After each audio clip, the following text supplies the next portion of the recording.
A whole town was ready to throw her away, but two little girls thought different. Picture this.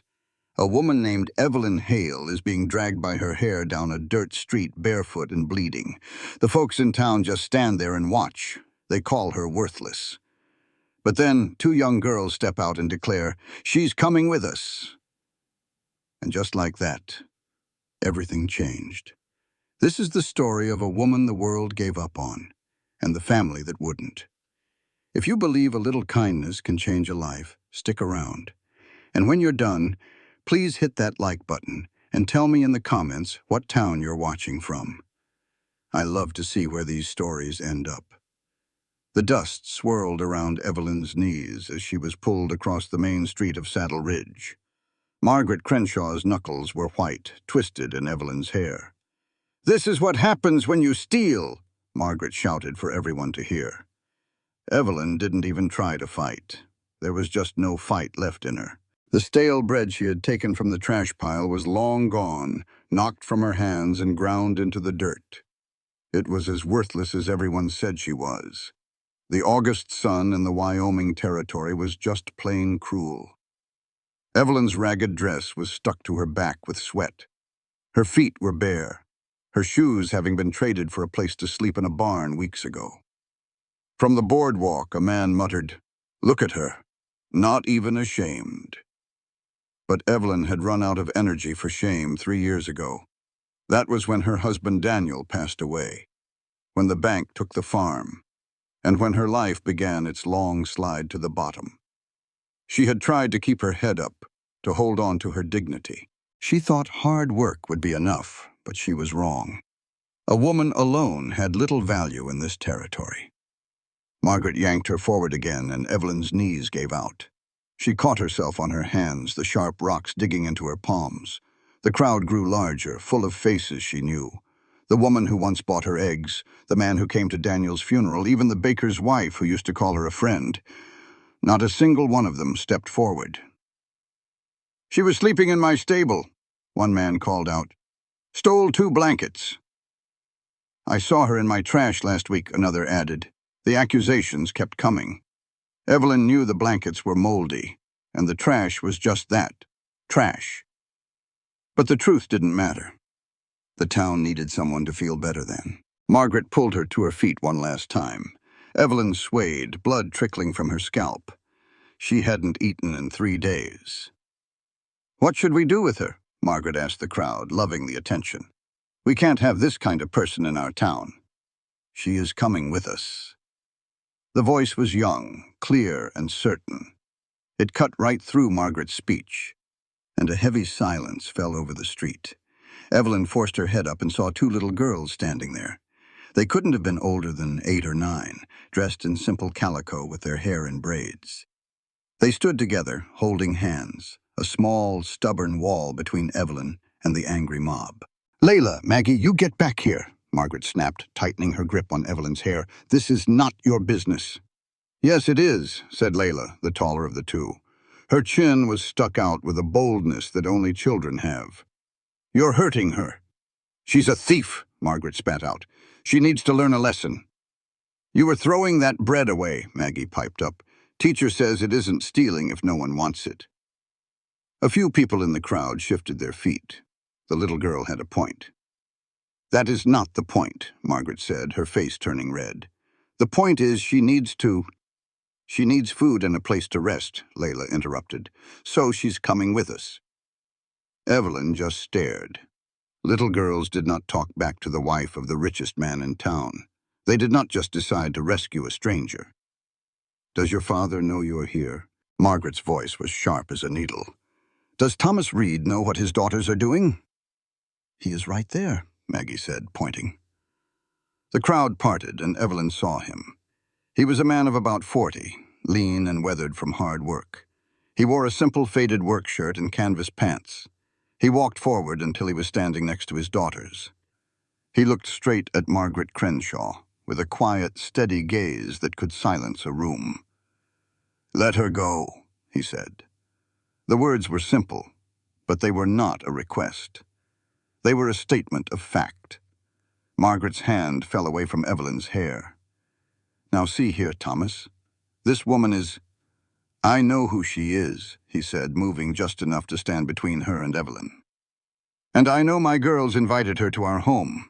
So, unless you mean to tell me how to raise my children, I suggest you let her go. In that one moment, everything changed. Margaret Crenshaw had money, but Thomas Reed had respect. He was the man you called when you needed real help. He was quiet and fair, and when he spoke, people listened.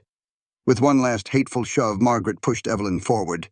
Thomas caught her arm, his grip firm but gentle, as if he knew she was close to breaking. "You will regret this, Thomas Reed," Margaret hissed as she gathered her skirts. "That woman is nothing but trouble." "I will keep that in mind," Thomas said, his calm voice making it clear he would do no such thing. Margaret stormed off, and the crowd melted away with her, disappointed that the show was over. Thomas ignored the few who stayed to stare. He looked down at Evelyn, and for the first time in a very long time, she felt a flicker of something she had almost forgotten. It was hope. Eyes. Looking at him now, she saw the lines the sun had etched around his eyes, and the silver creeping into his dark hair. He had the calloused hands of a man who worked, and he smelled of leather and clean wood smoke. It was the scent of a solid world she had forgotten. He asked if she could walk. Evelyn tried to speak, but her throat was tight with dust and fear. A simple nod was all she could manage, though her legs felt like they belonged to a stranger. Maggie's small voice was filled with worry. "Pa, she is bleeding." "I see it," Thomas said, his grip firm as he took more of her weight. "Layla, take the satchel. Maggie, carry the rope. We are heading home." The girls obeyed at once, gathering the supplies like they had done it 100 times before. Thomas set a slow pace she could barely match. The girls flanked them, a small, determined group moving down the dusty street. Distant, floating above it all, this man and his children were leading her from the town square, away from the cruel words and judging stares. They walked past the white church gleaming in the sun and the schoolhouse quiet for the summer. Soon the neat houses with their painted fences disappeared, and the town road turned into a country path. This was the edge of town, where forgotten people sometimes found shelter. But Thomas kept going, following a creek toward a grove of cottonwood trees that stood like sentinels between the town and the wild land beyond. Layla's voice was steady when she asked, "How much farther?" "Another mile," Thomas answered. "Are you girls getting tired?" "No, sir," they said together, but Maggie struggled with the heavy rope. Thomas offered to take it, but she shook her head. "I have got it, Pa. I am strong." Strong. A quiet pride filled his voice. They walked on, the sound of their boots on the dirt road the only noise besides the wind. Evelyn's breath grew short. Her world shrank to the dusty ground in front of her. She had not walked this far in a very long time. Weakness from hunger and sleeping rough had taken its toll. "Almost there," Thomas said, his voice a low comfort. A cabin slowly came into view around a bend in the creek. It was built of logs that had turned to soft silver with age. A thin curl of smoke rose from its chimney, and a large vegetable garden grew beside it. Chickens pecked in a fenced yard near a sturdy little barn. It was a place built with purpose and care. It looked like a memory from a life she thought was lost forever. Thomas helped her up the worn porch steps and into the dim light of the home. Eyes needed a moment to see. It was one large room, laid out for living and working. A wood stove and counter marked the kitchen. A long table with benches was for meals.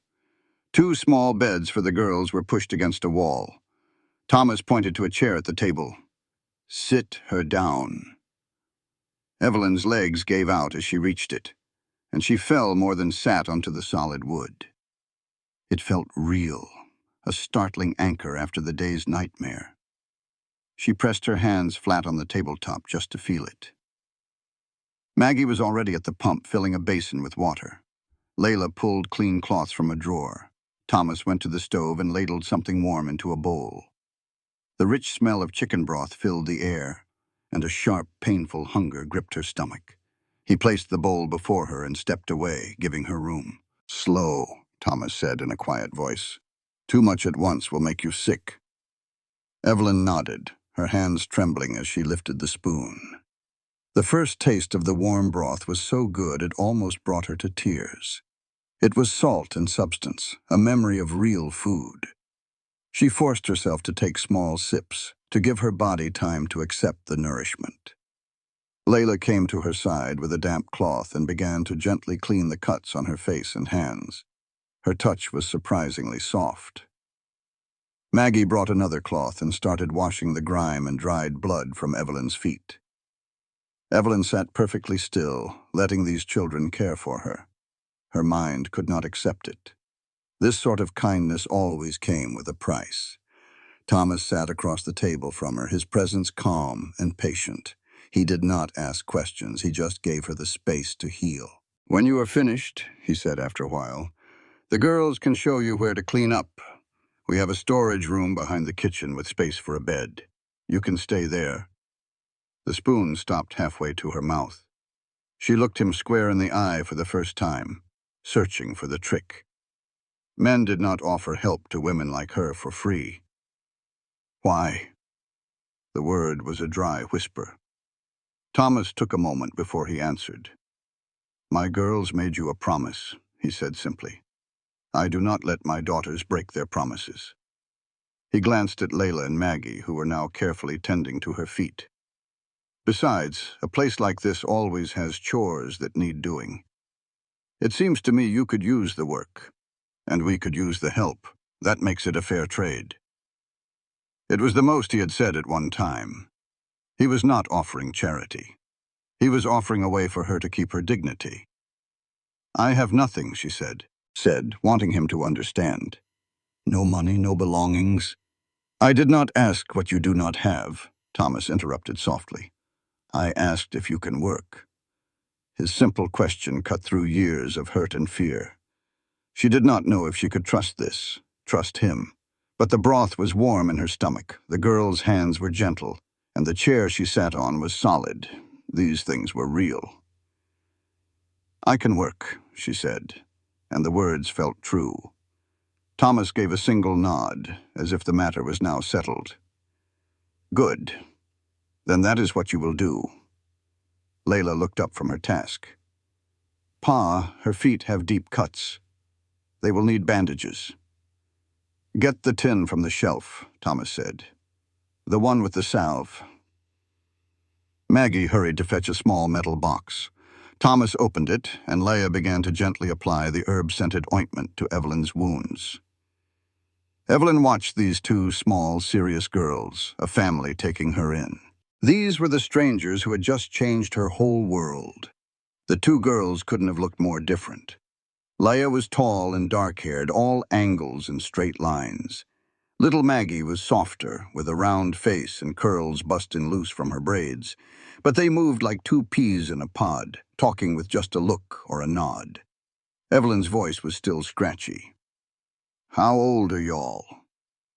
"I'm 9, Leia answered. "Maggie's 8. "Almost 9, Maggie piped up. Thomas looked at them, and you could feel the pride and love in his voice. "They're good girls." Evelyn bit back her questions about their mother. It just wasn't her place to ask. "All done," Leia announced, sitting back. "How's that feel?" Evelyn wiggled her feet. The medicine was already working. "Better, thank you." "You're welcome. Come on, Maggie, let's show her the room." The girls led Evelyn to a little door next to the stove she hadn't even seen. It opened into a small storage room with crates and shelves of canned goods pushed against a wall. But a narrow window let the afternoon sun spill in, and there was just enough room for a bed. "We'll clear this other stuff out tomorrow," Leia said, already making plans. "And Pa can bring a bed frame in from the barn.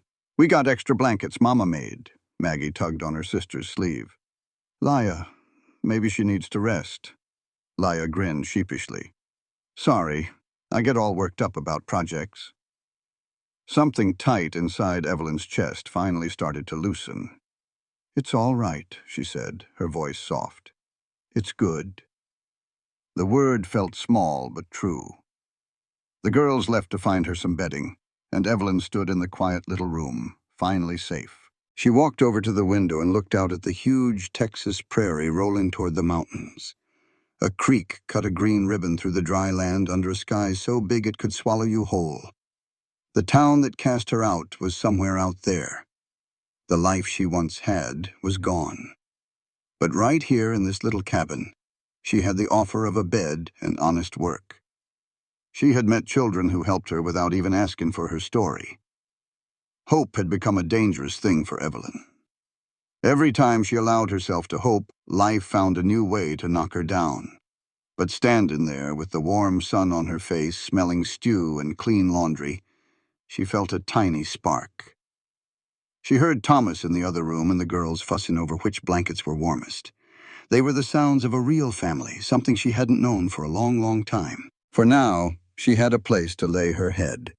Tomorrow could worry about itself. That was more than enough. The next morning came bright and early. Evelyn woke up on a soft mattress under real blankets, and for a second, panic grabbed her. She couldn't remember where she was. Did she break into someone's house? Then it all came back, the street, the girls, Thomas Reed's kind hands, and the promise of a job. She sat up slow, her whole body aching. The cuts on her feet stung, and her scalp was tender where that woman had pulled her hair. But she was clean. They had given her warm water and soap last night. These small kindnesses felt like a trap, like she might get used to them and forget how to be tough. Voices drifted in from the main room. Evelyn stood testing her feet. The pain was there, but she could manage. Her dress from yesterday was folded on a chair, washed and mostly dry. Leah or Maggie must have done it. It was torn, but it was all she had. She put it on and tried to tame her tangled hair. When she opened the door, the cabin was filled with morning sunlight. Everything looked solid and clean. Thomas was at the stove frying up some bacon. The girls were at the table. Maggie was scribbling on a slate while Leah read a book. Her lips moved without a sound as she read from an old book. Thomas glanced up when Evelyn walked in, his expression hard to read. "Good morning. There is fresh coffee on the stove." Evelyn paused at the edge of the room. After 3 years of shelters, she knew every safe place had hidden rules and invisible lines that brought trouble when crossed. She did not want to be a bother. Thomas simply nodded toward the table. "I already set a place for you." A fourth plate was waiting, laid out with the same care as the others. He told his daughters, "Girls, put your things away. Food is ready." Maggie put her slate and chalk in a little box. Leah carefully marked her page in the book. They cleared the space as Thomas brought over a skillet, a plate of biscuits, and a jar of preserves. He served generous portions, 3 thick slices of bacon, and 2 warm biscuits with a spoonful of golden preserves. Evelyn just stared at her plate. It was more food than she had seen in weeks. The sheer amount of it felt wrong after being so hungry for so long. "Is something the matter?" Thomas asked. "No, I just—" Evelyn could not find the right words. She did not want to sound ungrateful or show how desperate she truly was. "Eat what you can," he said. "Anything left over just goes to the hens." The girls were already digging in. Maggie spread preserves on her biscuit with deep focus, while Leah ate her bacon with the hunger of a growing child. Their natural comfort made Evelyn feel even more out of place. Thomas poured strong black coffee into her cup. "The sugar is on the table if you need it." Evelyn held the warm cup, letting the heat sink into her cold hands. It was real coffee, not the watery chicory she sometimes begged for. She took a sip and felt a tight knot in her chest finally begin to loosen. "Pa makes good coffee," Maggie said with her mouth full. "Mama taught him how." Leah nudged her sister sharply in the ribs. Maggie's eyes widened, realizing her mistake. Thomas did not flinch, but the mood in the room changed. A new tension appeared. "She surely did," he said in a steady voice. "Your mama knew what she was doing in a kitchen." Evelyn kept her eyes on her plate, not wanting to intrude on the family's private sorrow. The grief was plain enough in his words. She forced herself to eat a small piece of biscuit. "So," Thomas said, moving the conversation forward, "we should talk about how this will work. You staying here? Evelyn put her biscuit down. Her appetite was gone. Here it comes, she thought. This was the price for his kindness. I told you there is work to be done, Thomas said, watching her over his cup. The garden needs tending. The chickens need to be fed and their eggs collected. The house needs cleaning and mending, just basic things. In exchange, you get a roof over your head and food on the table. It is a fair trade. That is it? The words slipped out before she could stop them. Just chores? A hint of what looked like amusement crossed his face. What else would there be? Heat rose in her cheeks. She had learned that men often expected other kinds of payment from women who had nowhere else to turn. The fact that he seemed truly puzzled made her feel both deep relief and a strange sense of shame. Nothing, she said softly. That is more than fair. Good, then it is settled. Thomas went back to his breakfast. The girls will show you where everything is after we are done. I have to mend a fence in the north pasture, so I will be gone until this afternoon. Ask them if you need anything. Leia sat up a little straighter, taking her new job very seriously. We will give her a proper tour, Paul. Just do not wear her out, Thomas said. Remember, she is still healing. We will be careful, Maggie promised. They ate the rest of their meal in a comfortable quiet. Evelyn made herself finish one biscuit and the bacon, not wanting to seem ungrateful. When they were finished, Thomas grabbed his hat from a peg by the door. The sun is wasting. You girls be good now. Yes, Pa, they said together. He left, and Evelyn watched him walk toward the barn with a steady, purposeful stride. He is always like that, Leia said, noticing her gaze. He does not like to waste words when there is work to do. Mama used to say he thought in full sentences, but only spoke in half ones, Maggie added. Then she looked sad again. I am sorry. I keep bringing her up. It is all right, Leia said gently. We are allowed to talk about Mama. Evelyn started gathering the plates just to have something to do. How long has it been? 2 years, Leia said. The fever took her in the winter. The doctor could not save her. She said it like a simple fact, the way children do when a loss is no longer new, but the hurt is still there. I'm so sorry. The words felt small, but Evelyn meant them. She understood loss. She knew how life could change in an instant, leaving you with nothing. Pa says she would want us to remember the good things, Maggie said, like her cooking, and how she used to sing, and how she always knew when we needed a hug. That sounds like a wonderful way to remember, Evelyn said. Leia stood up. Come on, let us show you around so you know where everything goes. The tour started in the kitchen. The girls showed her how to use the wood stove where the kindling was and which pots were for what. Maggie proudly pointed out the pantry shelves full of canned vegetables and sacks of flour. We did most of the canning, Leia explained. Pa helped, but we did the real work. They showed her where the cleaning supplies were kept, how the water pump worked outside, and which chickens were the best egg layers. The two girls had clearly been running the household with their father for a while. Outside, they walked her through the garden. The tomatoes are doing real good, Leia said, pointing to the heavy green fruit on the vines. The beans need picking every couple of days. Evelyn knelt and touched the familiar leaves of a bean plant. She had once had her own garden a long time ago. The simple act of touching the soil made something inside her feel a little more settled. You know about gardens, Maggie said, watching her. I used to have one, Evelyn answered quietly. What happened to it? The question was innocent. She decided to tell them a simple truth. I lost our farm after my husband passed away, she said. I could not pay the bank what we owed. That is very sad, Maggie said honestly. It was, Evelyn agreed. But the good thing about plants is that they always grow again. They do not care about what happened yesterday. They just need a little sun and water. Leia nodded. Pa says something like that about the chickens. He says they are too dumb to hold a grudge. Evelyn felt a small smile form on her lips for the first time. That sounds like good wisdom. They walked back toward the cabin. Do you go into town much? Evelyn asked. Leia shook her head. Pa goes about once a month for supplies. We used to go to school there, but after Mama died, some of the other parents did not want us around anymore. They said we might bring bad luck or the fever with us. Evelyn felt her hands tighten into fists.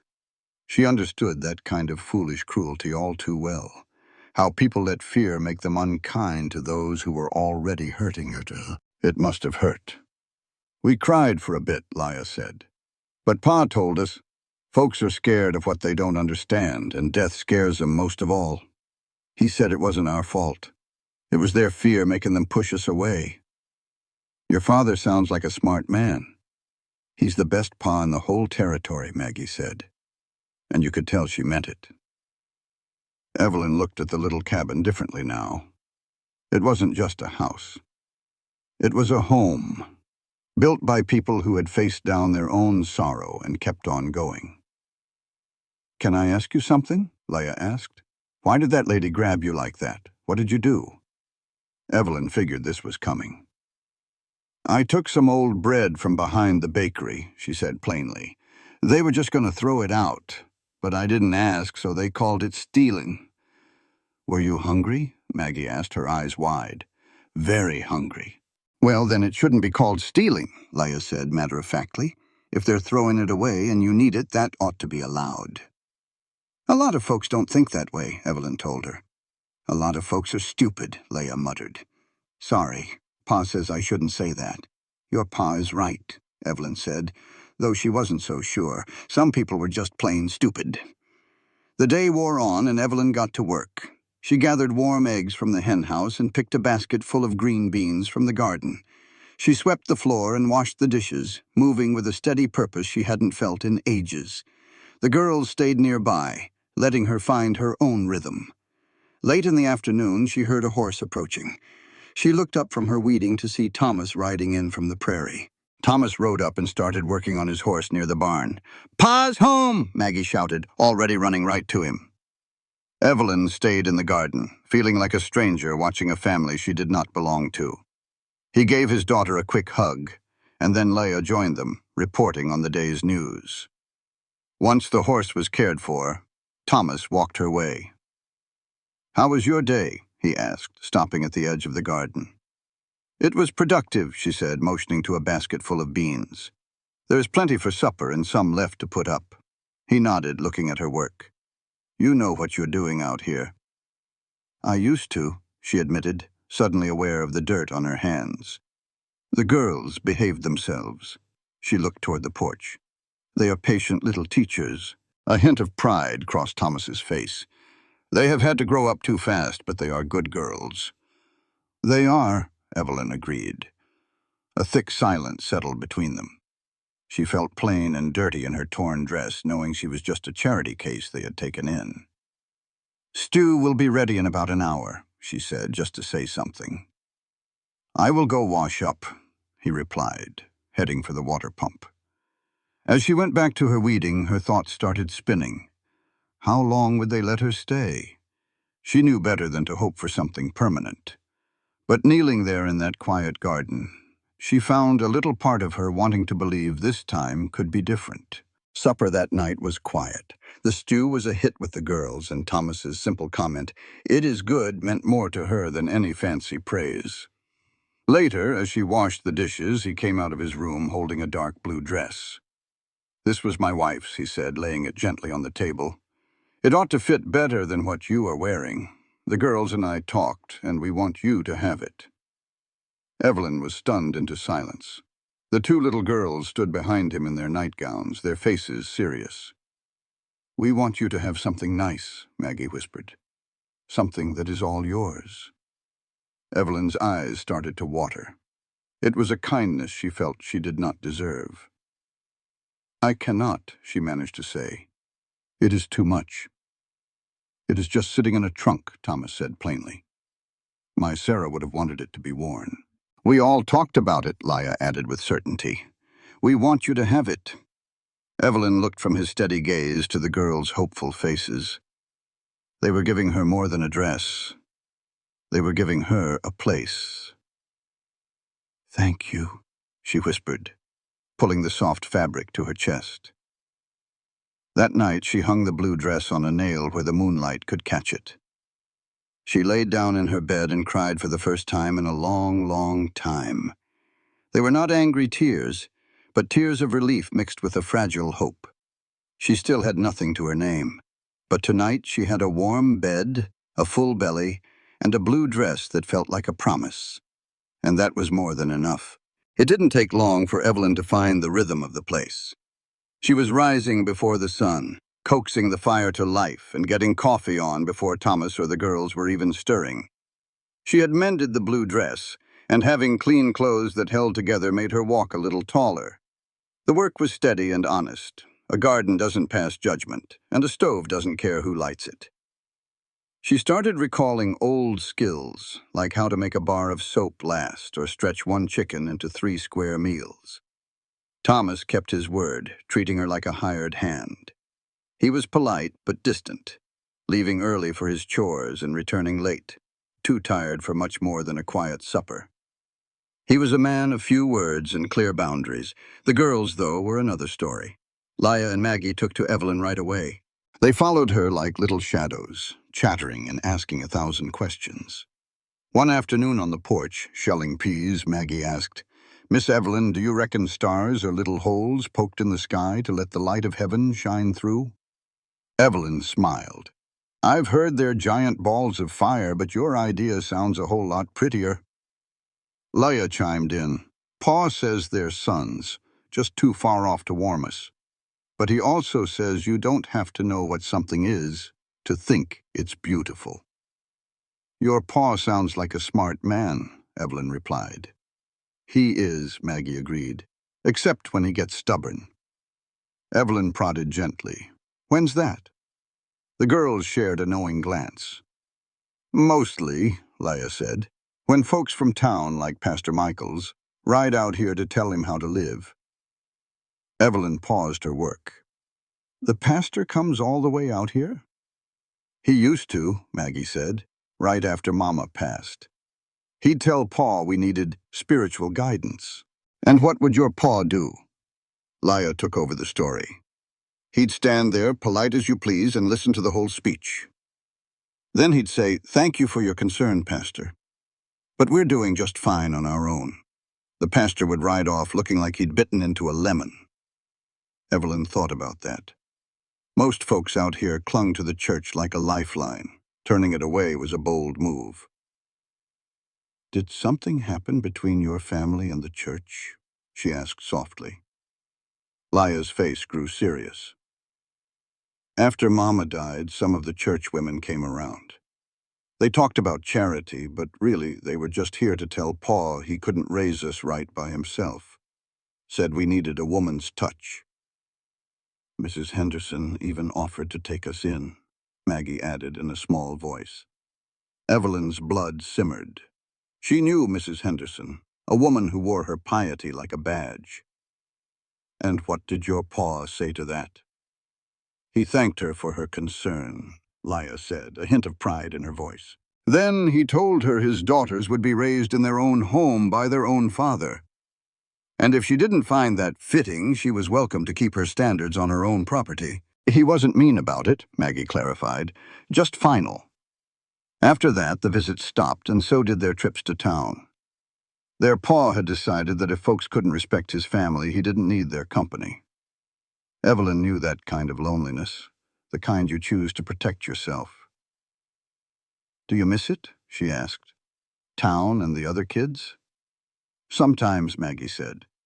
"But it's peaceful here, and now we've got you," Leah added, as if that settled the matter entirely.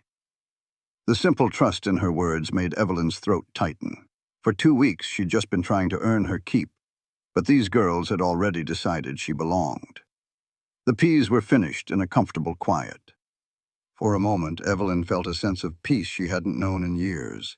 But she'd learned the hard way that peace was a fragile thing. The trouble rode in on a Saturday morning, 3 weeks after she'd arrived. Thomas was in town for supplies, leaving Evelyn with the girls. As she was kneading bread dough, she heard the sound of several horses approaching fast. Her heart sank.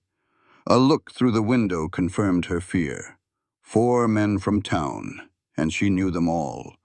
She wiped the flour from her hands and met them on the porch. Douglas Crenshaw, the store owner, was in the lead. He was a stout man with a sour face and greedy eyes. The others were his usual crowd. "Well now, Mrs. Hale," Douglas said with a smirk. "Didn't figure on finding you out here." Evelyn kept her face a blank canvas. "Mr. Crenshaw, is there something I can help you with?" "I'm looking for Thomas Reed. We have some business." "He's in town," she said. "Should be back this afternoon." Douglas's small eyes narrowed. "In town, you say? How convenient. Can I leave a message?" "What kind of message?" Douglas let out a short, ugly laugh. "No message. No. It's just interesting," he went on, ignoring her question. "Thomas Reed taking in strays. Never thought he had it in him." The insult stung, but Evelyn refused to show it. "Was there something else?" "My wife tells me you've been making yourself at home here," Douglas said, his voice dripping with insinuation. "Playing house with Reed and his girls. It's got people talking." "People always talk," Evelyn said, her voice low and steady. "They do when there's a reason," he shot back, shifting in his saddle. "Reed's a widower with 2 little girls. You're a woman with no name left to protect. A man doesn't need much imagination to figure out what kind of work you're doing here." The accusation was as ugly as it was plain. Evelyn's hands balled into fists, but she forced them to relax. "I cook and I clean," she stated clearly. "I tend the garden for my room and board. That is the arrangement." "Is that what you call it these days?" one of the other men sneered. The group chuckled. Behind her, the cabin door creaked open. Leah and Maggie stepped out onto the porch, their faces pale with fear. "Miss Evelyn?" Maggie whispered. "What's wrong?" "Nothing's wrong, honey," Evelyn said, trying to sound calm. "These gentlemen were just on their way out." "Not just yet," Douglas said, his gaze shifting to the girls. "Does your pa know he's let a thief and a liar live under his roof?" "Miss Evelyn is not a thief," Leah's voice rang out sharp and clear. "You take that back." "Leah, go inside," Evelyn said softly. But the girl stood her ground, her small body shaking with anger. "No! They're saying mean things and they're wrong." Douglas's face hardened into a sneer. "You best learn some manners, girl. Your mother would be ashamed, seeing you defend this kind of trash." "Don't you talk about our mama," Maggie cried, tears finally breaking free. "You have no right. You didn't even come to her funeral." The truth of that hit Douglas like a slap. A dark flush crept up his neck. "Your mama died because she married a stubborn fool," he spat, his words sharp and cruel. "A man who thought he could do everything on his own. And now that fool is shaming her memory by letting filth like this sleep under her roof." Evelyn moved without thinking, placing herself right between Douglas and the children. "That is enough," she said firmly. "You have said what you came to say. Now leave." Douglas sneered down from his horse. "Or what? You are nothing, Evelyn. Thomas will figure that out soon enough and toss you out on your ear." His cruel words struck a nerve, sounding just like her own fears in the dead of night. But looking at his smug face, something stronger than fear rose up in her. "Maybe he will," she said, her voice even. "But that will be his choice, not yours. Now get off this property before I fetch his rifle." It was a complete bluff, but it worked. Douglas's face turned sour. "This is not finished," he said. "Then go tell them," Evelyn replied. "Tell anyone you want, but do it away from here." He yanked his horse around and rode off in a cloud of dust. As soon as they were out of sight, Evelyn's knees buckled and she sat down hard on the porch steps, shaking. The girls were on her in an instant, pressing close. "They are horrible men," Leah said with force. "Are you crying?" Maggie asked, looking at her face. "A little," Evelyn admitted. "Sometimes mean words hurt, even when you know they are not true." "Pa says people are meanest when they are scared," Maggie said. Evelyn wrapped an arm around each girl. "I do not know what they are scared of.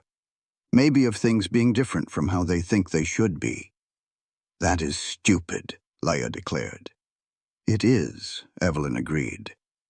"But that does not make it less real." After a moment, Maggie's voice was very small. "Are you going to leave?" Evelyn answered honestly. "I do not know. That might not be my choice to make. Your pa might decide I am more trouble than I am worth." Keeping me on could cause him a world of trouble. He might start thinking those men had a point about the talk I'd bring. Leia's voice was firm. Mr. Reed does not care about idle gossip. He cares about what is right. And what is right is that you work harder than anyone, you are kind, and you bake incredible biscuits. Evelyn managed a small smile. I do make good biscuits. The best, Maggie added. Even better than Mrs. Henderson, and she won a blue ribbon at the fair. They sat together until the afternoon sun reminded them of chores. Evelyn stood, dusted off her dress, and returned to the bread dough that was rising while her life was falling apart. The girls went back to their schoolwork, but their eyes kept finding her, making sure she was still there. Thomas got home just before supper, his face worn down from dealing with townfolk. He began to unload the wagon, hauling sacks of flour and cornmeal into the pantry. Evelyn waited for the girls to go tend the chickens before she told him what happened. She explained what Douglas said, her voice steady. "What about Sarah?" Thomas asked, his voice low and dangerous. "He said she died because of your pride. Because you refused to have a proper community around you." Thomas set a heavy sack down with slow precision. "And what did you tell him?" "I told him to get off this land. Was that before or after my own daughters stood up for you?" "They were very brave." Thomas stood silent for a long moment, his hands braced against a shelf. "I am sorry," he said. "I figured there would be talk. I just never imagined they would have the gall to say it to your face. It is not your fault what people decide to think. Is it not?" He turned, his eyes full of weariness. "I am the one who brought you here. I put you in this position. You offered me a place to work and a roof over my head when I had nothing. I will never be sorry for that, no matter what anyone else says. This will make things harder for you," Thomas warned. "People in town will stare and whisper. Some might refuse to do business with you. They will treat you like you are what Douglas accused you of being." "They already treated me that way," Evelyn said softly. "At least here I have food, shelter, and children who see the good in me." A look crossed his face. "You aim to stay, knowing what is coming?" Evelyn thought of the quiet nights and the girls' trust. "If you will have me," she answered. The next morning at breakfast, Thomas made an announcement. "We are all going to church this Sunday." Leia nearly dropped her fork. "We ain't been to church in a year." "Time that changed," Thomas said, his voice level. "Folks are talking, and we will not let them write our story for us." He looked straight at Evelyn. "You will come too." It was not an order, but a challenge. She could have stayed behind where it was safe. "All right," she said. "I will go." Sunday dawned hot and bright. Evelyn put on the blue dress. The girls wore their Sunday best, their faces scrubbed clean.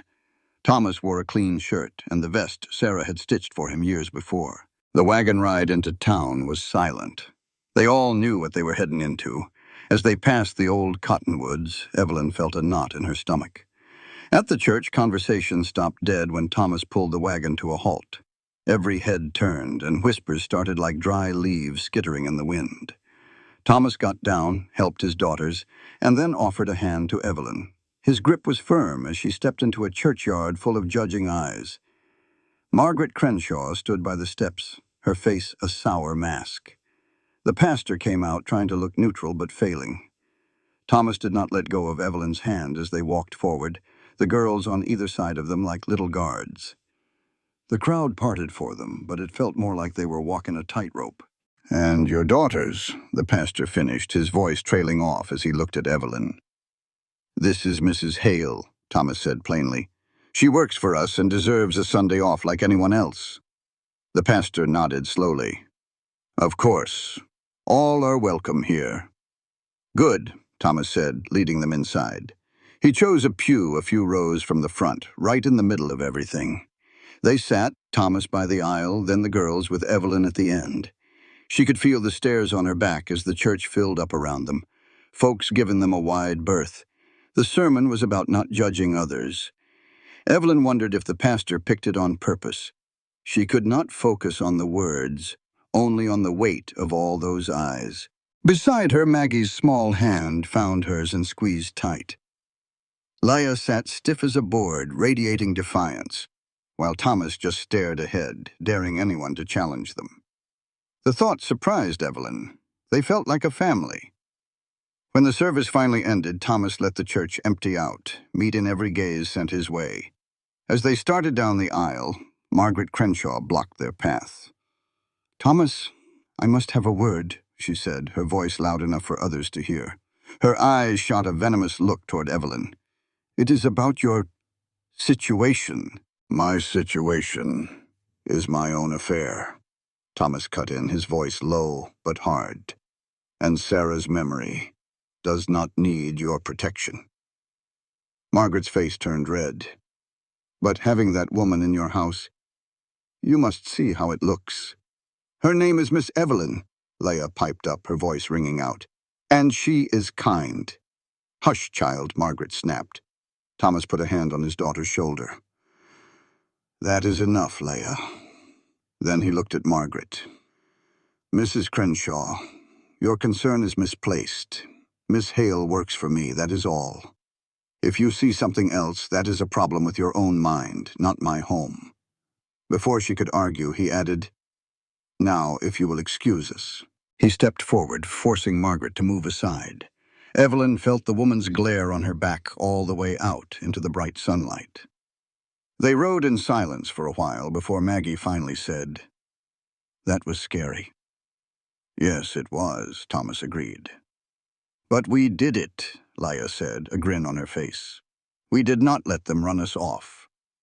"No, we did not. I am proud of you both," Thomas said. He glanced over his shoulder at Evelyn. "And you too, Miss Evelyn. You showed true grit today." Evelyn looked down at her hands. Grit. It felt better than just surviving. It felt like standing your ground. For the first time in a long while, Evelyn felt a flicker of hope. It was a fragile thing, but it was there. That hope lasted exactly 4 days. On Thursday, she was pulling weeds in the garden when a horse came thundering up the road. She stood and shielded her eyes, her blood running cold at the sight of the rider. It was Jacob Hale, Daniel's brother. He had not changed in 3 years. He was still lean, still hard-eyed, with the swagger of a man who always gets his way. He yanked his horse to a stop and swung down from the saddle, smirking like he owned the place. Evelyn remained in the garden, her hands and knees covered in dirt. She would not give him the satisfaction of seeing her retreat. "Evelyn," he said, his voice slick with false warmth, "it has been a long while." "Not long enough," she answered without looking up. Jacob's smile faded. "Is that the proper way to greet family?" "You gave up being family the day you took my farm." "Took?" Jacob acted surprised. "That is a strong accusation. I simply paid off the debts. It is not my fault Daniel left you with such a terrible burden." Evelyn's hands tightened in the soil. They had this fight 1,000 times. After Daniel passed, Jacob had shown up with a stack of papers and a sad look on his face. He offered to help by taking on the farm's debt. She had been so lost in grief she did not understand what she was signing. She lost everything, and he made it look like an act of kindness. "What do you want, Jacob? I heard you found a new place." He glanced past her at the cabin, his eyes measuring everything. Or a new man, depending on the version of the story. The insult was smooth and practiced. Evelyn felt a flush of anger, but kept her voice calm. "I work for Mr. Reed. That is all." "I am sure you do," he said, stepping closer. Evelyn held her ground, refusing to back away. "The thing is, folks are talking. That talk is getting back to people who knew Daniel, back when you had a good name. It makes me look bad, having my brother's widow living in sin out in the sticks. I am not living in sin. And what other people think is their own business. That is where you are mistaken." Jacob's face hardened. "You are still a Hale, whether you like it or not. Your actions reflect on our family name, and right now, you are dragging it through the mud." The cabin door creaked open behind her. Evelyn did not turn, but she saw Jacob's gaze shift. "Can I help you with something?" Thomas's voice was calm, but it had a hard edge to it. Jacob's smirk returned. "You must be Reed. I am Jacob Hale, Evelyn's brother-in-law." Thomas came to stand beside Evelyn, a silent show of support. "I know who you are. Then you know I have an interest in my sister-in-law's well-being." He was trying to sound reasonable, but his eyes were cold and calculating. "I have been hearing stories about this arrangement. I came to make sure everything is on the level, everything is proper," Thomas stated plainly. "Is it?" Jacob looked from one to the other, his eyes lingering on the dress Evelyn wore, Sarah's dress. "A woman living all alone out here with a widower and his girls. People are going to draw their own conclusions." "Let them," Thomas said. "It does not change the truth." "The truth?" Jacob stretched the word out. "The truth is, Evelyn has no reputation left. The truth is, you are keeping her out of charity. Sooner or later you will realize what a heavy burden she is, and you will throw her out. And when that day comes, she will have to crawl back to her family." "I would die first," Evelyn said, the words tumbling out. Jacob's expression turned to ice. "Be careful, Evelyn. You do not have many choices left. I am offering you a way to handle this with some dignity before you embarrass us all anymore." "What is your offer?" Thomas asked, his voice tight. "It is a simple solution," Jacob said. "Evelyn will come back and work for me. My house needs a woman to manage it. I will give her a room and food. A respectable job to end all this ugly gossip." He looked directly at Evelyn. "It is a more than generous offer." Evelyn felt a wave of nausea. She knew what his offer truly was. It was endless work without pay, disguised as family duty. It was being trapped in his house where he could watch her every move. There would be no escape because no one would ever believe her word against his. "No," she told him flatly. Jacob's voice tightened. "You are refusing family? A respectable place?" Evelyn's voice trembled but held firm. "I am refusing you. I would rather face gossip out here than live one single day in your house." His face turned a deep, angry red. "You ungrateful woman! After all I did, taking on Daniel's debts." "You took the farm," she cut in, her anger finally breaking free. "You took everything my husband worked for and had the nerve to call it help. You did not save me, Jacob. You picked me clean." "I paid what was owed," Jacob snarled. "The land was security." "Daniel was sick," she shot back, her voice breaking. "He was dying, and you knew it. You waited for him to be gone. Then you came with your legal papers and your false sympathy. 3 years of pain and betrayal came spilling out." As Jacob stepped forward with a raised hand, Thomas moved like lightning. He was between them in a flash, his hand clamping down on Jacob's wrist. The grip made Jacob flinch. "You lay a hand on her, and you and I will have a problem," Thomas said in a low voice. Jacob tore his arm away. "Is that a threat?" "Just a fact," Thomas replied calmly. "Mrs. Hales has made her decision. She works for me now, and she is under my protection. You are also on my land without an invitation. I think it is time for you to go." "This is not finished," Jacob seethed. "I will make sure this whole county hears about what you two are doing out here. The law might just want to take a look." "The law is always welcome here," Thomas said evenly. Jacob spat into the dirt. He pointed a finger at Evelyn. "You will regret this day." He mounted his horse and rode away without a backward glance. Evelyn was frozen, trembling from the confrontation. She had stood up to him. She had told the truth. And she was still here. "Are you all right?" Thomas asked gently. She could only nod, her throat too tight for words. He led her to the porch steps. He guided her to a chair and went inside. He came back with a glass of cool water and sat near her, keeping his distance but making sure she wasn't alone. "Here," he said. She took a long drink. Her hands were still trembling, but not as bad. "He took the farm," she said, her voice low. "After my Daniel passed, I fell behind. Jacob, my brother-in-law, said he'd help. He had me sign some papers to settle the debts. I was so worn out from grieving I didn't read 'em right. I signed the whole place over to him." Thomas's face was grim. "And that's how you ended up with nothing?" It wasn't a question. I had nowhere to go. Jacob was my only family, and I couldn't go back to him. I just couldn't. You don't have to say more, Thomas said gently. I get it. They sat quietly for a spell. He'll make trouble, Evelyn finally said. He meant what he said about telling folks, getting the law involved. He'll try to ruin this for you.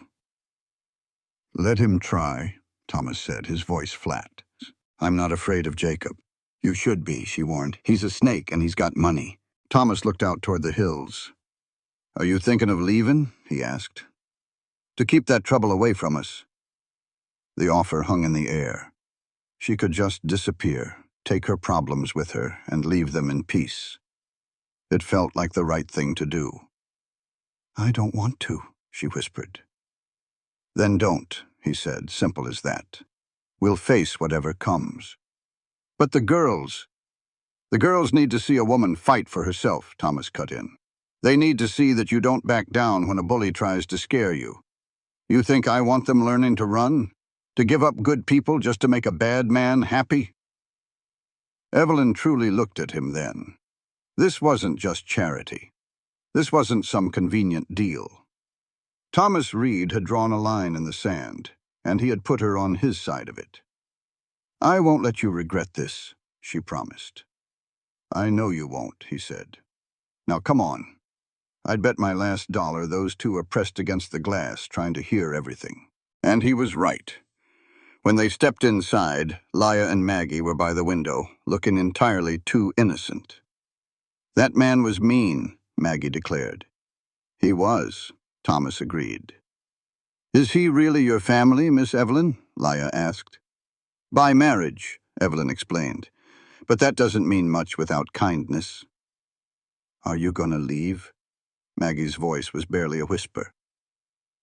Evelyn knelt to look the little girl in the eye. No, sweetheart, I'm not leaving. Promise? Maggie asked, her eyes searching Evelyn's. Promises were hard. The world was too uncertain for them. But looking at those two little girls and at Thomas standing guard behind them, she found the strength. I promise. I'm staying. Maggie hugged her neck so tight she could hardly breathe. Leah joined in, and for a moment they were a strange, tangled little family. That night, Evelyn sat in her room thinking. Standing up to Jacob had changed something. She had fought back. She had refused to be ashamed. She had promised those little girls she would stay, and Thomas had backed her play completely. She wasn't just a hired hand here. She wasn't just taking shelter until the next storm. Without even noticing, she had started to build a life. She was beginning to belong. The thought was terrifying. Belonging meant you had something to lose. It meant she cared for this quiet man and his two fierce daughters. And when it ended, it would hurt. But a little voice inside whispered, maybe this time is different. Maybe this time you can be brave enough to hold on. She heard soft footsteps, then a gentle knock. It's me, Thomas said through the door. Can I come in? He was holding a lantern, his face half in shadow. Couldn't sleep, he said. Figured you might be awake too. Yes, she admitted, my mind is racing. Thomas nodded. What Jacob said today about folks talking about the law, he's not all wrong. This setup we have, it ain't exactly proper. It leaves you open to ugly talk. Her heart sank. This was it. He was about to say she was too much trouble. I understand if... What I need, Thomas interrupted, is to make sure you're safe. Properly safe. In a way that shuts down any gossip for good. He took a deep breath. Evelyn, I'm asking if you would consider marrying me. It would be legal, but in name only if that's what you want. It would give you protection, a real place here that no one could ever question. She just stared at him, speechless. It would be for practical reasons, he said quickly. I'm not expecting anything more than what we have now. But on paper, you'd be my wife. The girls would have a mother. Nobody could ever threaten you again. But that's too much. You can't tie yourself to me just to stop gossip. I can do what's right, Thomas said plainly. And this feels right. The girls need you, I need your help, and you deserve to be secure. What about you? Evelyn asked. What about finding someone you truly want? I married for love once, Thomas said, his voice quiet. My Sarah was the best thing in my life. I don't expect to find that again. But I can offer a partnership. I can offer respect and safety. That seems like a solid foundation to build on. A marriage in name only. It was a practical solution to a dangerous problem. It was also the most frightening thing she had ever considered. I need to think, she said.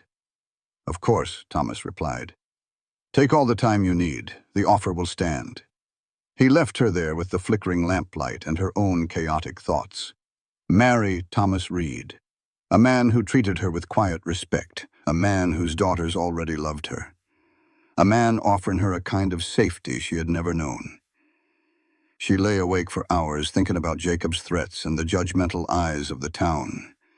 She thought about her promise to Leah and Maggie. Mostly she thought about Thomas standing beside her saying, "We'll face whatever comes." He wasn't offering passion. He was offering decency. By sunrise, she knew her answer. She found him in the barn, already at work. He looked up, his face unreadable. "I'll do it," she said, before her courage could fail her. "If the offer is still open, I'll marry you." Thomas put down his pitchfork. "It's open." "Just so we're clear," Evelyn said, making sure the lines were drawn. "This is a practical arrangement. For protection."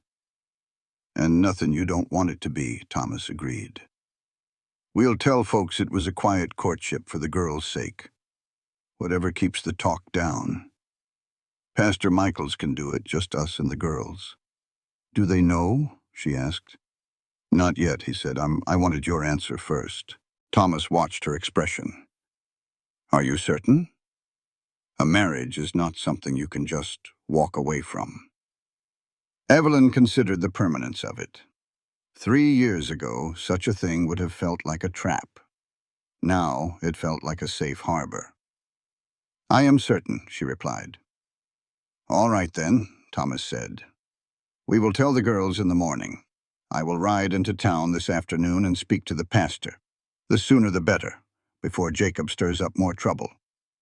In the quiet of the barn, they made a life-altering choice for the most practical reasons. It was not about romance, but it was about security. For the first time in years, Evelyn felt she was building a future, not just enduring the present. "Thank you," she said softly. "It seemed like the right thing to do," he said. At breakfast, Thomas cleared his throat, and his daughters, Leah and Maggie, looked up at once. "I have asked Mrs. Hale to marry me," he announced, "and she has accepted." A complete silence fell over the table. Then little Maggie's face broke into a huge grin. "For real?" she whispered. "You are going to be our new mama?" Evelyn's throat felt tight. "If you will have me." In a flash, Maggie was in Evelyn's lap, her arms wrapped around her neck. "Yes, can I call you Mama?" Evelyn glanced at Thomas, who gave a small nod. "If you would like to," Evelyn said. Leah, the older girl, was more thoughtful. "You are doing this because of that man yesterday," she stated. "So people cannot be ugly about Miss Evelyn staying here." "That is one reason," Thomas agreed. "But it is also because she is already a part of this family. This just makes it official." Leah's eyes met Evelyn's. "Do you want to marry Pa? Or is it something you have to do?" It was a child's direct question that deserved an honest answer. "I want to be here," Evelyn said. "I want to take care of you and your Pa, and this is the best way to make sure I can. So yes, I want to." Leah considered this and nodded. "All right, I think it is a good idea." Then she asked, "Will you move into Pa's room now?" "Leah," Thomas said, his voice a gentle warning. "What?" "It is just a question. Married folks share a room." "We will sort out the arrangements," Thomas said. "The important thing is, Are you both okay with this?" Maggie hugged Evelyn tighter. "We are getting a mama."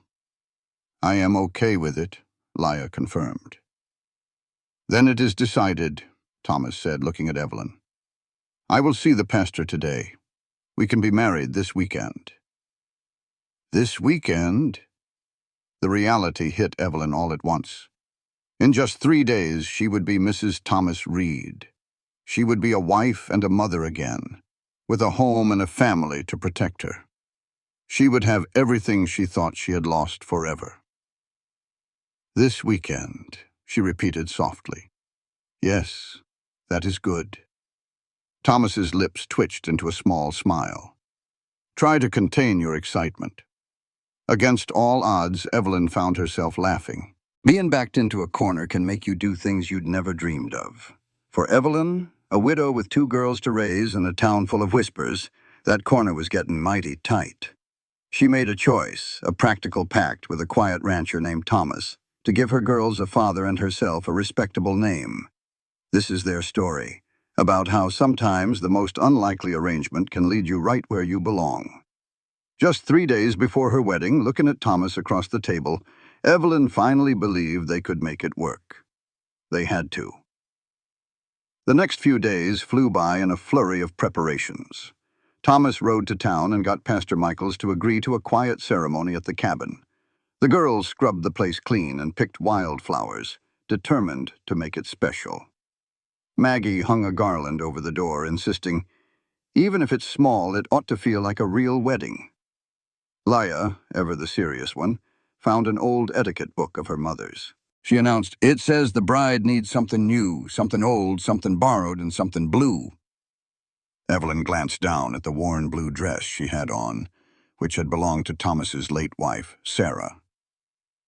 "Well, I reckon that covers borrowed and blue," she said with a small smile. "But what about old and new?" Leah pushed. Thomas, who was mending a harness at the table, spoke without even looking up. "There's a box in my room, top shelf." Leah fetched a small, smooth wooden box. Thomas opened it and took out a beautiful lace collar wrapped in paper. "This was my mother's," he said softly. "Sarah wore it too. If you'll have it, it's old and borrowed." Evelyn touched the delicate lace, her fingers trembling. "Oh, I couldn't.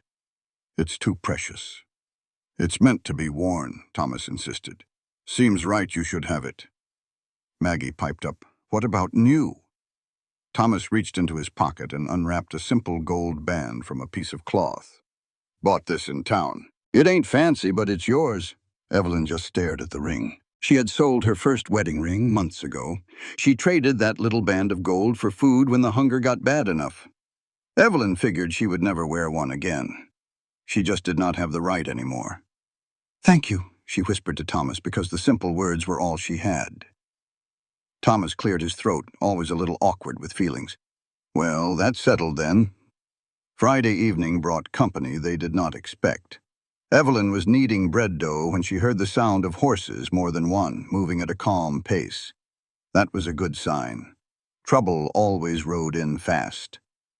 She wiped flour from her hands and met Thomas at the door. He was already watching, his face careful. 3 riders came into the clearing. Evelyn knew the man in front right away. It was John Patterson, who owned the next farm over. His wife, Emma, sat behind him, and their boy rode his own horse alongside them. They were good, hard-working folks who kept to themselves. "Thomas," John called out, swinging down from his horse. "Hope we are not bothering you." "Never a bother," Thomas said, though he was still wary. "What brings y'all out this way?" Emma Patterson climbed down, and her husband helped her. She carried a basket with a cloth over it. "We heard you are getting married tomorrow. We thought we would bring a few things." She gave Evelyn a warm, honest smile. "Congratulations, dear. That is wonderful news." Evelyn felt tears well up in her eyes. After all the harsh looks and cruel gossip, this simple act of kindness felt like a flood. "Thank you," she managed to say. "That is so very kind of you." "I brought some of my preserves in a jar of honey," Emma said, placing the basket on the porch. "And I baked you a cake." It is nothing fancy, but a wedding needs a cake. And this too, John added, pulling a bottle from his saddlebag. Some good whiskey for a toast. Thomas took the bottle, looking genuinely surprised. You did not have to do all this. We wanted to, John said, his voice firm. You have been a good neighbor, Thomas. And it just did not sit right with me, hearing folks talk ugly about this situation. He looked straight at Evelyn. Ma'am, I do not know your whole story, but I know Thomas Reed is not a foolish man. If he is marrying you, then that is good enough for me. For us? Emma corrected, gently nudging her husband. There are more people in town than you think who do not care for Margaret Crenshaw's brand of judgment.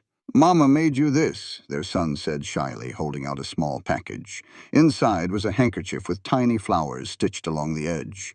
For happy tears, Emma explained softly. Every bride needs one. Evelyn took the gift with trembling hands. She could not speak around the lump in her throat. These people did not owe her a thing. They barely knew her, and they had surely heard all the rumors. But they came anyway, bringing gifts and goodwill. They came to let her know that not everyone in the world had turned against her. Stay for supper, Thomas said, his voice suddenly strong. It is the least we can do. Emma looked pleased. We would be honored. The evening was a welcome change. The Pattersons filled the small cabin with easy chatter and warmth. They treated Evelyn like she was already family. John and Thomas discussed cattle prices while Emma helped Evelyn in the kitchen. She talked about her own wedding years ago, offering gentle advice. The secret to a good marriage, Emma said, is to always remember you are on the same team. Even when you disagree, you are partners. This arrangement is not exactly normal, Evelyn said quietly. Emma gave her a knowing look. Most good marriages are not, when you get right down to it. People make all sorts of arrangements for land or safety or just to have someone by their side. What matters is that you treat each other right and work toward the same thing. After the Pattersons rode off, the cabin felt warmer. Thomas stood on the porch, watching the light from their lantern fade into the trees. Did not see that coming, he said when Evelyn joined him. Neither did I. Goes to show there are good people out there, Thomas said. Sometimes it just takes a bit to tell who is who. That night, Evelyn lay down in her small room for the last time. She thought about what tomorrow would bring. Pastor Michaels would come. They would say vows, and she would have a ring. She would be legally bound to Thomas Reed. And then what? They would go on just as before, working together, raising the girls, building a life that looked like a family. The thought was not as lonely as it once would have been. She was learning there were different kinds of love. It was not always a fiery romance. Sometimes it was a quiet respect that grew from hard work and a shared purpose. Maybe that was enough. Maybe that was even better, she felt, asleep holding the handkerchief from Emma, the little embroidered flowers soft against her skin. Saturday came up clear and bright.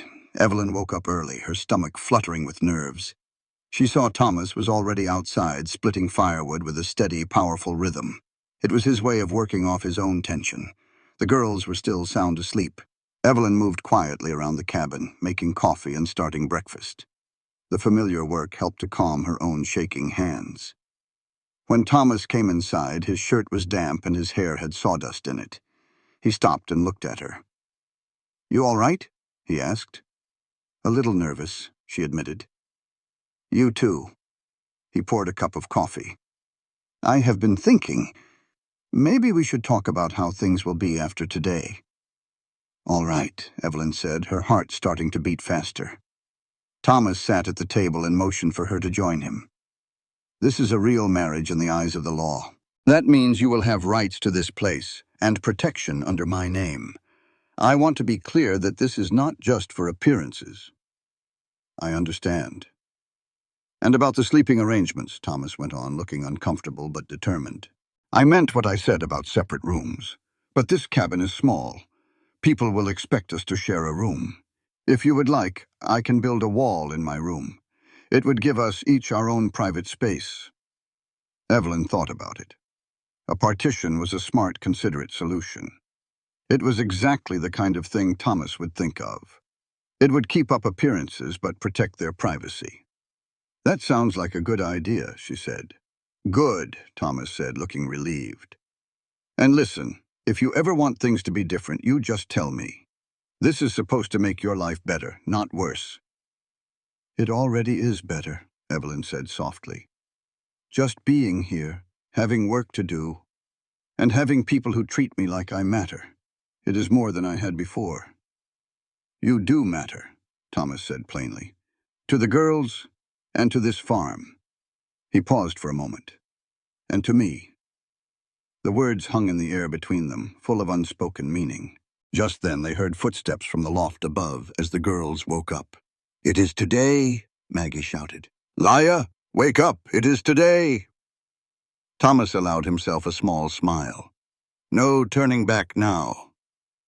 "I would not dream of it," Evelyn said, and she truly meant it. The morning was a happy blur of final preparations. Laya took charge of Evelyn's hair, twisting it into a simple but elegant style.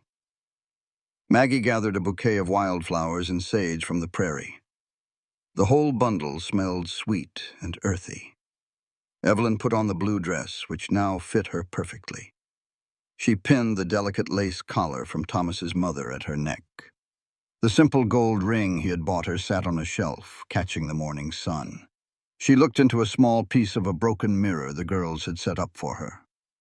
The woman looking back was someone she barely knew. She was clean, well-dressed, and had a light of hope in her eyes. "You look beautiful," Laya said from the doorway. "Like a real bride," Maggie agreed, squeezing in next to her sister. "Thank you, girls," Evelyn said, kneeling down to hug them both tightly. "Thank you for everything." "You were always our family," Laya said with fierce loyalty. "We just had to make it official." As Pastor Michaels arrived right at 2 o'clock on his steady old horse. He was a man in his 50s with kind eyes, and he carried his Bible in a worn leather bag.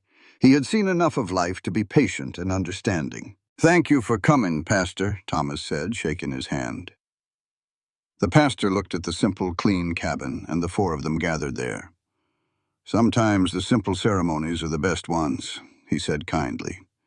"Shall we begin?" They stood together in the main room, Thomas and Evelyn facing each other with the girls beside them. Through the open door, the wide Texas plain stretched out under the big sky. "Dearly beloved," Pastor Michaels began, his voice full of tradition, "we are gathered here today to join Thomas Reed and Evelyn Hale in holy matrimony." The words felt strange to Evelyn. Her first wedding had been in a crowded church full of hope for a future that never came to be. This one was quiet, born of need. But as she looked at Thomas's steady face and her girl's hopeful eyes, it felt just as real.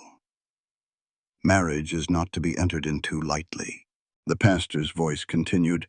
"Thomas, do you take this woman to be your lawfully wedded wife, to have and to hold for better or worse, as long as you both shall live?"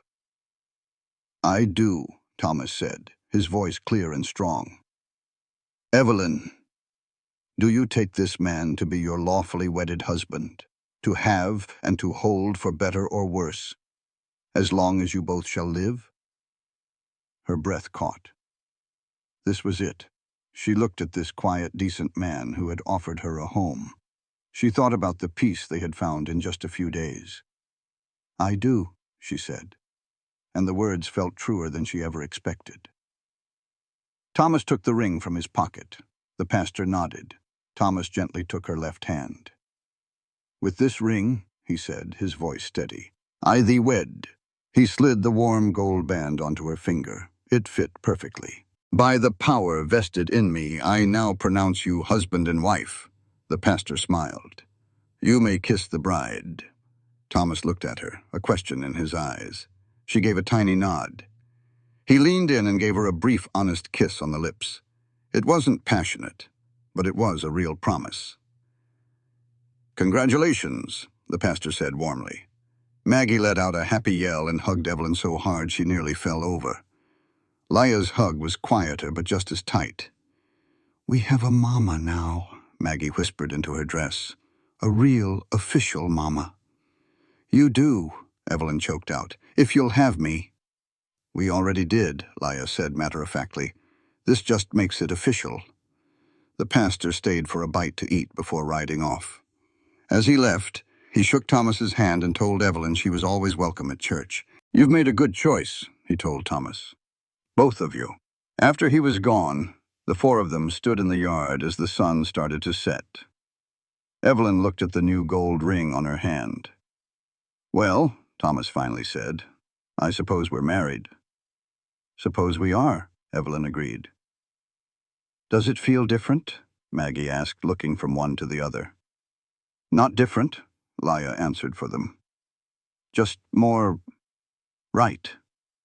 And she was correct. The world hadn't changed, but their little piece of it had finally settled into place. That night, Thomas put up a partition in their bedroom, making 2 private spaces out of one. It wasn't fancy, but it worked.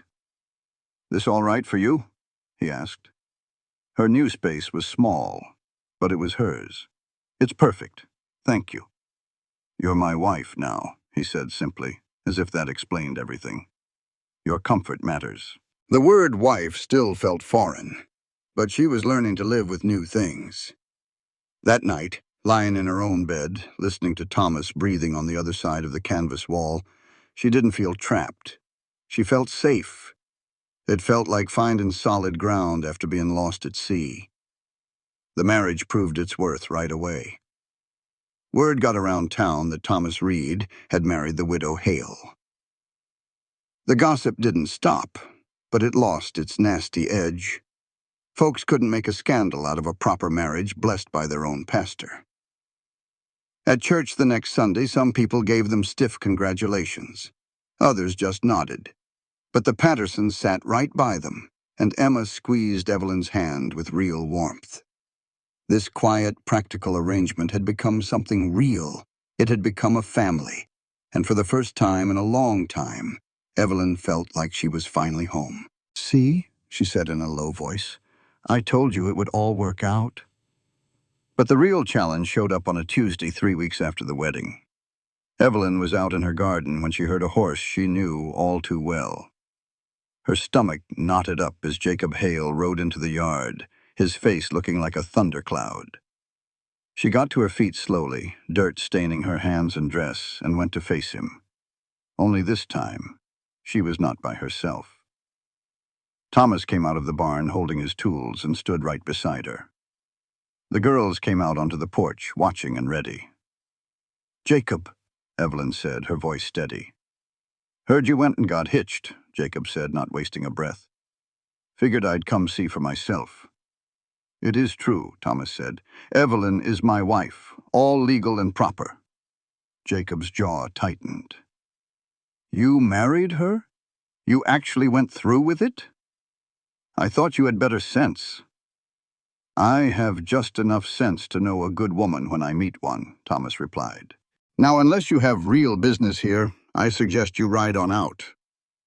Business? Jacob let out a bitter laugh. How about the business of seeing my brother's widow give herself to the first man that came along? Thomas moved quicker than Evelyn had ever seen. He crossed the distance to Jacob in 2 long steps. He did not raise his hand or make a threat, but the way he stood made Jacob's horse step back, real nervous. You are going to say you are sorry, Thomas said, his voice quiet but firm. Then you are going to leave, and you will not come back. Because if you ever talk about my wife that way again, this conversation will go a whole lot different. Your wife, Jacob spat out. You think some paper makes her decent? I think she's worth 10 of you, Thomas cut in. I think she has been through things that would have broken weaker folk. I think she works harder than anybody I know, and she shows my girls more kindness than they have seen since their mother passed. And I think you are just a bitter man who cannot stand to see someone get out of the cage you tried to build for them. Those words hit Jacob hard. His face turned red, then pale, and his hands gripped the reins tight. This is not over, he threatened. Yes, it is, Thomas said plainly. Evelyn is a married woman now. She has the law on her side, a home and a family. There is not a thing you can do to her. No claims to make, no threats to hold over her. She is out of your reach. And that is what is getting under your skin, is it not? Knowing you have no more power over her. Jacob opened his mouth, then closed it, like he was fighting with himself. Finally, he pulled his horse's head around sharp. "You will regret this," he yelled over his shoulder. "I highly doubt it," Thomas said. They watched Jacob ride off, dust kicking up behind him. When he was gone from sight, Evelyn finally let out a long breath. "You all right?" Thomas asked her. Evelyn looked up at him. This man had just stood up for her with a kind of solid strength she never figured anyone would show for her. "I am better than all right," she said. "I am free." She was free from Jacob's bullying, free from the worry of being thrown out on the street. The simple ring on her finger meant something real. It meant safety, a place to belong, a spot in this world that no one could snatch away from her. "Thank you," she said, "for what you said. About me being worth something." "It was not a lie," Thomas said simply. "It was just the plain truth." That evening, with the girls tucked in bed, Thomas and Evelyn sat on the porch and watched the stars pop out in the dark sky. The heat of the day was gone, leaving a nice cool breeze. "I have been thinking," Thomas said after a while, "that maybe we should talk about what comes next. What you want, what the girls need, how we want to run this place from here on out." "What do you want?" Evelyn asked. Thomas was quiet for a good long while. "I want my girls to grow up happy and safe. I want them to see that a family can be built on respect and partnership. And I want them to learn that folks deserve a second chance, that your circumstances do not decide your worth." He paused for a second. "And I want you to feel like this is your home for real, not just some place you are staying." "It does feel like home," Evelyn said softly. "More than any place in a long, long time." "Good," Thomas shifted in his chair. "Because I was thinking we could make the garden bigger next spring. Maybe get a few hogs, get some more chickens. If we work at it together, we could build something solid here." "We," Evelyn caught that word. He had switched from talking about his plans to their plans. "We are partners now," Thomas said, "in the eyes of the law and in how we live. Seems to me we ought to plan together and build together." He looked at her, his face serious. "If that is what you want." What Evelyn wanted was suddenly as clear as day. She wanted this. This quiet teamwork, this shared goal, this slow-growing trust. She wanted these little girls to call her mama and really mean it. She wanted to wake up knowing she had a place and a purpose with people who were glad she was there. "Yes," she said. "That is what I want. Then that is what we will do." They sat in a comfortable quiet as more stars filled the sky. As the sounds of the prairie came alive around them, Evelyn thought about the hard road that brought her here. She remembered the hunger, the shame, and the day she was dragged through town like an animal while people just watched. She thought about two little girls who were brave enough to step forward. She thought about a quiet man who offered her a job instead of pity. Just 6 weeks ago she had nothing. Now she had everything that truly mattered. "Miss Evelyn," Maggie's sleepy voice called from inside, "can you tuck me in again?" Evelyn smiled and got up. "I will be right there, sweet girl." "She is going to get all the mileage she can out of that," Thomas said with a chuckle. "The tucking in." "I know," Evelyn said. "I do not mind one bit." She went inside where Maggie was waiting, her eyes already half closed. Leia was awake too, pretending to read her book, but listening to every word. "Mama," Maggie said as Evelyn pulled the blanket up. "Are you happy now?" Evelyn thought about how to answer that. She felt relief and gratitude, and a small bit of hope, all mixed with the deep tiredness of someone who had been running for so long. "Yes," she said simply. I am happy. Good, Maggie mumbled, already drifting off to sleep. You deserve to be happy. After the girls were sound asleep, Evelyn went back out to the porch where Thomas sat smoking his pipe, the sweet smell hanging in the cool night air. They are good girls, she said, settling into her chair. They are, he agreed, and you are a big reason why. They were getting by, Thomas corrected gently. Now they are truly living. That is a different thing altogether. In the dim starlight, she studied his strong silhouette. Can I ask you something? Always. She hesitated. Do you reckon a marriage that starts out as a business deal can turn into something real? Thomas puffed on his pipe, thinking it over. I believe that folks who build a life together with respect and hard work have the strongest foundation there is, stronger than feelings that can just burn out. He met her gaze. Why do you ask? She was not sure how to put words to the change in her heart, the gratitude that had bloomed into something more. Just thinking, she said softly, about what is possible. Thomas grew still, his focus turning to her completely.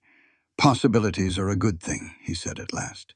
No need to rush it, but I am willing to see where this path leads. Without pushing it, she clarified. Naturally, he agreed, and she felt a tightness in her chest finally let go. They sat in the growing dark, two souls brought together by need, but now choosing to be there. The road ahead was unknown, but for the first time it was not frightening. They would face it side by side. On that quiet porch, with rings on their fingers, they were two people building a new life from the wreckage of their old ones. Evelyn glanced at the simple gold band on her finger. Just 6 weeks ago, she was a woman with no name and no hope, thrown away like trash. Now, she was Evelyn Reed, a wife, a mother. She had a home and a family who claimed her. The change still felt like a dream. But the calluses on her hands were real, and so were the little voices that called her mama. This life was not the one she had planned, but it was the one she had been given, thanks to the kindness of a stranger and two little girls who saw something in her worth saving. Getting late, Thomas said, knocking the ash from his pipe. Reckon we should head in. But they lingered for a moment. Evelyn, he began, his voice low. I am real glad you stayed. Real glad you said yes. The warmth of his words chased away her last doubts. Me too, she whispered. More than you will ever know. Inside, he tended to the fire as she peeked in on the girls. They went to their separate beds, but the thin wall between them no longer felt like a barrier. It was a comfort knowing he was right there. Listening to his steady breathing, she thought about the day to come. There would be chores and challenges, but tonight she was safe. She had children who loved her and a good man who respected her. She had a purpose. As an owl hooted outside, Evelyn Reed closed her eyes, and for the first time in 3 years, slept without a single fear. She dreamt of a future filled with growing things. A garden, 2 strong daughters, and the quiet man who had become her rock. She had been left with nothing, but 2 little girls had picked her out of the dust. By choosing her, they gave her back a life and the belief that she mattered. She would spend all her days proving they were right, building a home where everyone felt wanted and loved for good. Her story started with shame on a dirt road, but it ended here, in this cabin. She had learned that being saved is mostly about learning to save yourself. And she learned that family is not about blood, but about choosing to show up for each other, day after day. It is about believing that broken pieces can be put back together to make something even stronger. Evelyn Reed was finally home, and she was never letting go. This content was carefully researched, developed, and manually edited by our team to deliver meaningful stories with valuable life lessons. Every narrative is crafted to entertain, inspire, and empower our audience. We believe that great stories can change lives, and we are committed to bringing you content that matters. Thank you for being part of our community.